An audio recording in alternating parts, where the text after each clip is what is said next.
Hey everybody, Steven here from the Gun Life Coach. Today we're going to be talking about getting a grip. Getting a grip. I know what you're thinking, man, this subject sounds kind of boring. I know, but you know what? Everybody needs a little tweaking every now and then, a little bit of coaching to help them perform just a little bit better. And sometimes it's those little things that help us improve the most. So here we go. Number one, keep your gun in your gun hand. That's kind of smart. Based on combat stress, performance stress, and bilateral symmetry, we tend to get mixed up sometimes. So remember, keep your gun in your gun hand. Secondly, first firm firing grip. Remember that phrase, first firm firing grip.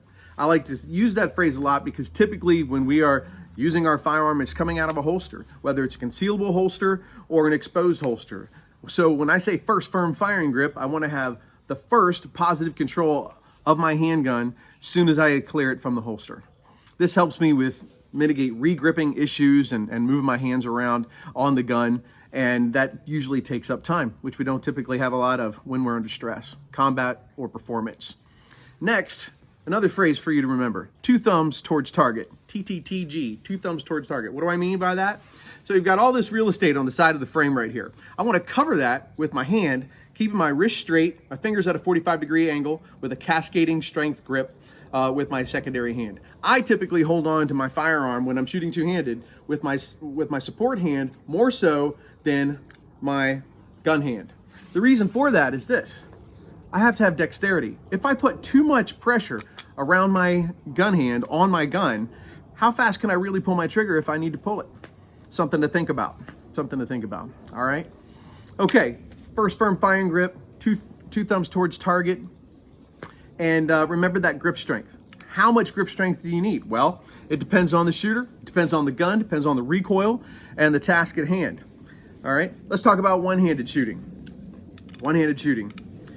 Two different ways to do that, or maybe more, but we're not talking about standing and shooting, we're talking about just the grip itself. All right, let's talk about that. Thumb down with a soda can crush grip, or thumb up. Depending on the distance and the difficulty of the shot and the pressure that I'm under will determine how I hold on to my firearm. I'm typically left-handed, so I usually hold the gun with my left hand, but I'm trying to show you for most of you people are right-handed, all right? So, there you go.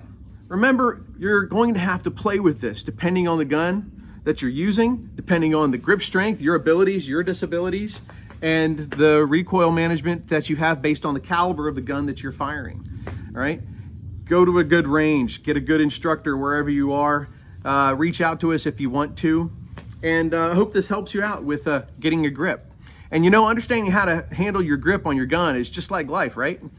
If you're gonna tackle something new or try to make your mark in the world, you better know how to handle it.